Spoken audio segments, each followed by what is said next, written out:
Problématique production grade. Donc on appliquait l'AI dans l'industrie, différents secteurs, market intelligence, and so on and so forth. Et avec ce changement de paradigme, donc l'AI qui vient tout bouleverser, je me suis dit en fait, il fallait que je fasse quelque chose pour mon cher pays, chose que je faisais déjà à l'OCP, mais pour toucher plus les citoyens. Donc, j'ai rencontré son Excellence, Madame Madame la Ministre, professeur Amal Finas Rochni, et j'ai cru en sa vision, et je l'ai rejoint dans cette aventure pour faire avancer les choses et mettre ma pierre à cet édifice et faire du Maroc, Inch'Allah, un futur hub d'excellence en intelligence artificielle. Ok, top. Alors entrons dans le vif du sujet et montre-nous qu'est-ce que tu as fait. Parfait. Donc voilà, donc justement la présentation s'intitule Vers une administration proactive, intelligente et accessible, puisque justement l'AI vient redesigner cette intelligence administrative. Donc next slide. Oui, exactement. Et donc tout commence par les autres orientations de Sa Majesté Nasser Al-Oumar, donc voici un extrait donc, où on évoque que l'investissement dans les énergies renouvelables, l'intelligence artificielle et les nouvelles technologies offrent un réel boost, une réelle opportunité pour booster notre effort de développement. Donc tout commence par cette clairvoyance de Sa Majesté et à laquelle on a essayé de répondre au plus bref délai, donc en organisant le 1er et le 2e juillet les assises nationales de l'intelligence artificielle qui se sont tenues à Rabat le 1er et le 2 juillet. Next.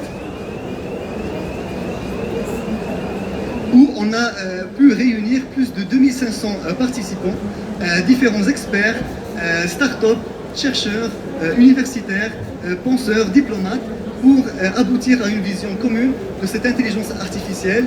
Et avec ces recommandations qu'on a compilées, on est ressorti par un projet de feuille de route Maroc IA 2030 qui a été présenté le 12 janvier 2030 à l'insu de l'inauguration de Jazari-Route par son Excellence Madame la Ministre.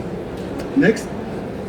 Donc voici très brièvement un sommaire de cette dynamique Maroc IA 2030.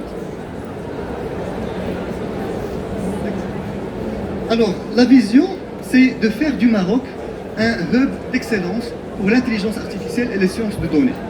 Ça c'est la vision, en se basant sur des principes fondateurs tels que la confiance, l'éthique et l'infrastructure souveraine. Et concrètement, tout cela pour atteindre en fait 3 objectifs majeurs qui sont la croissance économique, la création de l'emploi et la formation des talents.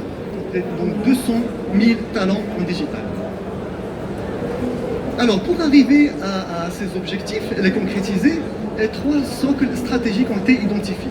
Le premier, c'est le socle de la souveraineté et de la confiance. Donc souveraineté de l'infrastructure, souveraineté de la data, cadre légal, la gouvernance et les problématiques de ce genre.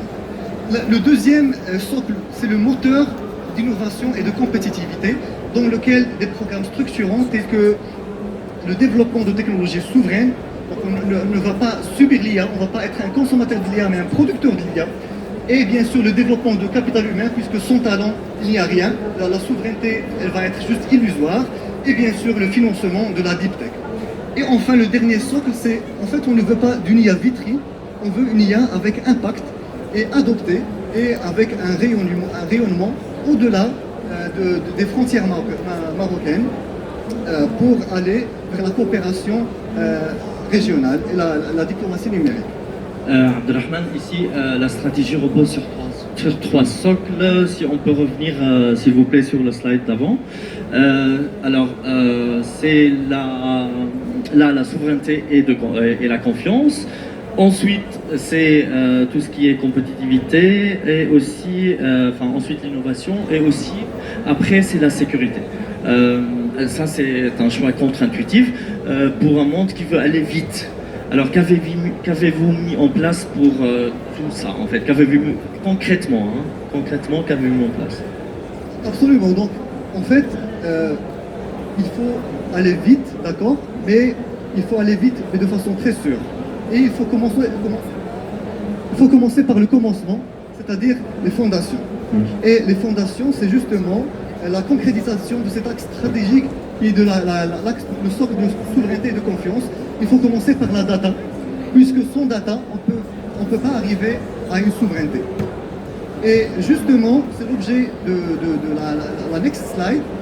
Effectivement, on a l'un des programmes les plus structurants, c'est le programme de Data Factory, où on prend cette data publique, on la travaille, on la structure, et pour la rendre AI ready, et pouvoir bâtir des choses de façon très... Ok, on va aller directement dans les choses concrètes, alors on va voir les projets que vous avez fait, les produits plutôt. Parfait, so next.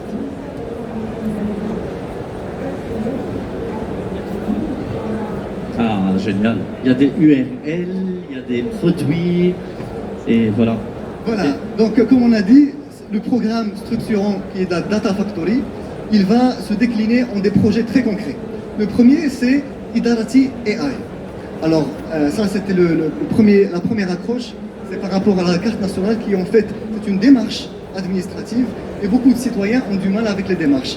Et le nerf de guerre, c'est vraiment cette data qui était juste pas structurée et qu'il fallait la travailler, la structurer et en fait la structurer en un data model pour penser les démarches comme un parcours citoyen entrelié et non pas des démarches en silo.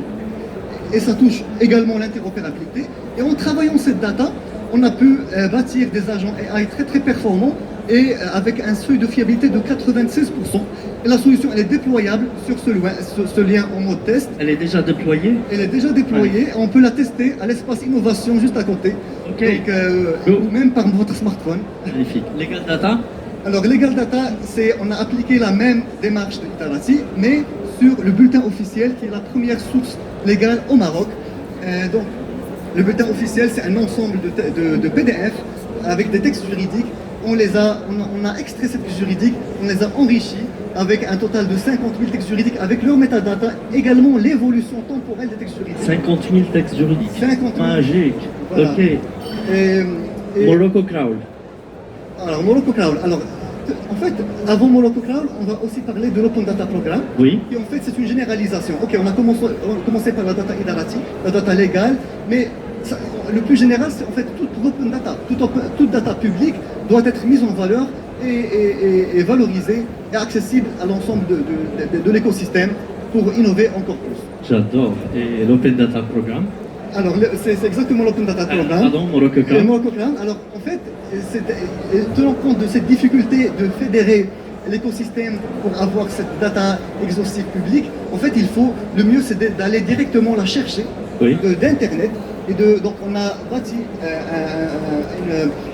une plateforme de crawling end-to-end pour fetcher le maximum de data et la structurer, la rendre AI ready. Et maintenant, la surprise. Attends. Parce que la surprise, est-ce que vous croyez qu'on a un LLM marocain ou pas? Non? Non. Eh bien si. En fait, la surprise d'aujourd'hui, et c'est pour ça que je suis là, et j'ai insisté d'être là, alors la surprise c'est qu'on a un LLM marocain. Alors, oh, bravo, vraiment.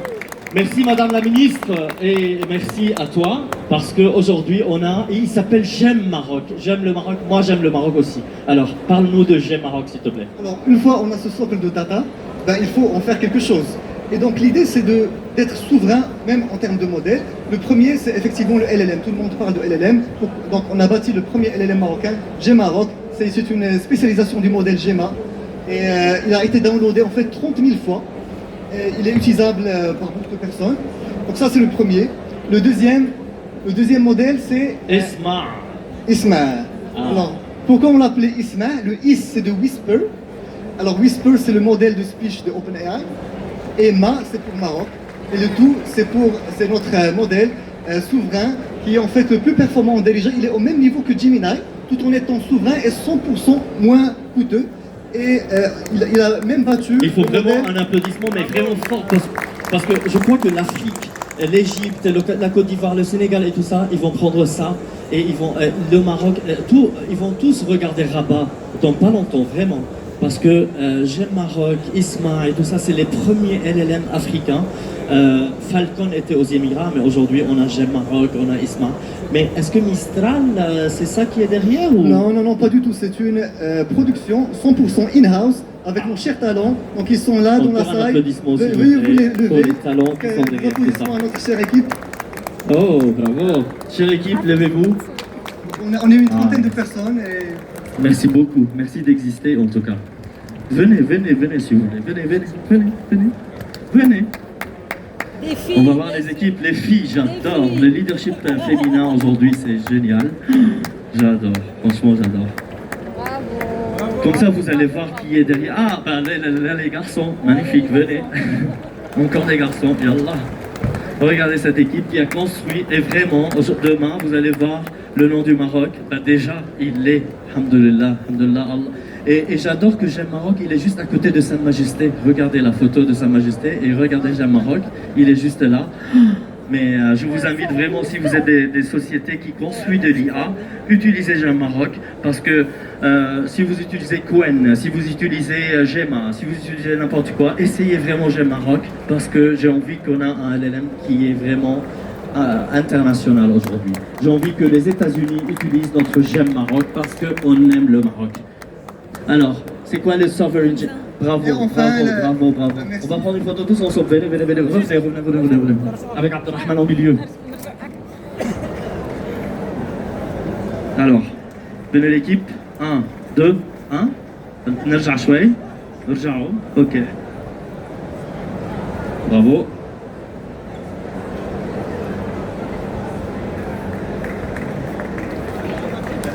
Merci. Alors, Open GovChat 1. Exactement, notre ambition, c'est pas les LLM, c'est pas les modèles de speech, c'est au-delà. C'est un sovereign AI hub qui va incorporer en fait